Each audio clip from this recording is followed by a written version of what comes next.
শেষ পর্যন্ত ফুরফুরা শরীফে সরকারি ইফতারে গড় হাজির থাকলেন নওশাদ সিদ্দিকী। সকালে ইঙ্গিতপূর্ণ একটা ইতিবাচক মন্তব্য করলেও ফুরফুরায় গড় হাজির থাকলেন ভাঙড়ের আইএসএফ বিধায়ক। মুখ্যমন্ত্রী নবান্নে গিয়ে মুখ্যমন্ত্রীর সঙ্গে তিনি বৈঠক করলেও জেলা প্রশাসনের ডাকা এদিনের এই ইফতারে ছিলেন না নওশাদ সিদ্দিকী। আমার কাছে যে আমন্ত্রণপত্র এসেছে গত পরশুদিন রাত্রে এসেছে, সেখানে 4:30 থেকে সময় উল্লেখ করা আছে। 4টে 4:30 বাজুক, আপনারা দেখবেন সেখানে আমি উপস্থিত হচ্ছি কি অনুপস্থিত থাকছি।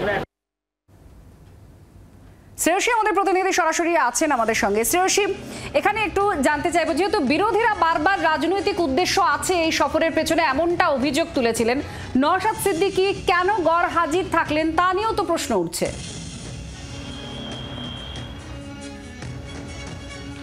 দেখো, প্রশ্নটা আরো বেশি জোরদার হচ্ছে এই কারণে, তার কারণ হচ্ছে নওশাদ সিদ্দিকী যখন নবান্নতে গিয়েছিলেন, যখন তিনি মুখ্যমন্ত্রীর সঙ্গে বৈঠক করেছিলেন, তখন তাকে যখন জিজ্ঞাসা করা হয়েছিল যে মুখ্যমন্ত্রী মমতা বন্দ্যোপাধ্যায় যে রাজনৈতিক দল তৃণমূল কংগ্রেস এবং মমতা বন্দ্যোপাধ্যায়ের বিরুদ্ধে বরাবরই কিন্তু নওশাদ সিদ্দিকী তিনি সরব হয়েছেন, বিরোধী রাজনৈতিক দলের সদস্য তিনি।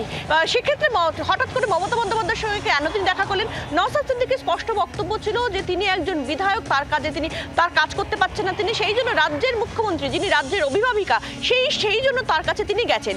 কিন্তু আজকে যখন দেখা গেল আজকে যে আয়োজনটা, সেই আয়োজনটা জেলা প্রশাসনের আয়োজন, সেই আয়োজনে যিনি অংশ নিলেন তিনি মুখ্যমন্ত্রী, তিনি রাজ্যের নওশাদের যে সেদিনের যে বক্তব্য অনুযায়ী তিনি রাজ্যের অভিভাবিকা, এবং এখানে নওশাদ সিদ্দিকীর যে আমন্ত্রণটা ছিল সেই আমন্ত্রণটা ছিল কিন্তু পীরজাদা হিসেবে তাকে আমন্ত্রণ করা হয়েছিল। তাহলে সেদিন যদি তিনি যেতে পারেন ভাঙড়ের বিধায়ক হিসেবে মুখ্যমন্ত্রীর কাছে, তাহলে আজকে কেন তিনি এলেন না এই অনুষ্ঠানে? পাশাপাশি এক্ষেত্রে আরও একটা বিষয় খুব স্পষ্ট হচ্ছে, যদি তিনি আসবেন না, রাজনৈতিক কারণে তার কোনো সব রয়েছে, বিষয় রয়েছে, যদি তিনি সেইটা মাথায় করে যদি তিনি না আসবেন না বলে সিদ্ধান্ত নিয়ে থাকেন, তাহলে সকাল থেকে কেন তিনি একবারও স্পষ্ট ভাষায় বললেন না যে না, তিনি আজকের এই প্রোগ্রামে তিনি যাবেন না?